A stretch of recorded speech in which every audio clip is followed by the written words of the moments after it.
We'll guide you through how to add another image in Photoshop. If you find this useful, then consider subscribing and liking the video. Here we are in Photoshop, and so what you want to do is go and add another image into it.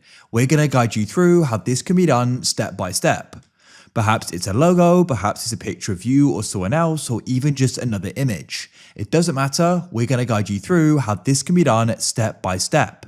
So make sure it's this full guide and don't go and skip anything, as you can then go and have the image added and you can go and adjust it, change the position of it and change other things.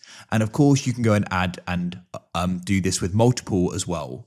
So without any further ado, let's go and get started. So you can go and see I've already got an image in here in my Photoshop document here. Now, what we need to do is you need to go and head to the top left of Photoshop and you need to go and find the option for File, as you can see right up here, and go and click on it.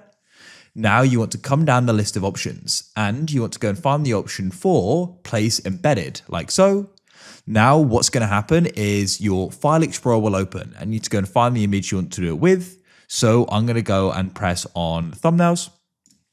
I'm going to go and type in the image I want to do this with. And you can then go and select it and you need to go and press place.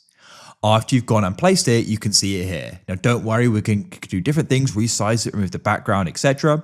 So you can go and use these corner and side points by clicking, holding and dragging, and you can go and start repositioning it.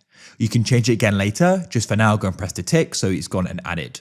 Now what you want to do is go and select it and you want to come into the layers and right click and you want to press rasterize layer. Now, with it selected, come into properties and scroll down, find remove background and click on it and wait, and it's now removed it. Now, what you can do is press Ctrl T with it selected again, and you can then go and start resizing it by clicking, holding and dragging and click on it and hold it to go and position it. So I could go and have it wherever I want. For example, I'll make it like this, and I've now got the ocean and beach as the background. And of course, you can resize it to your liking, make it small, make it big, and do whatever you want to with it really. And press the tick, and that is it. That's how it's done.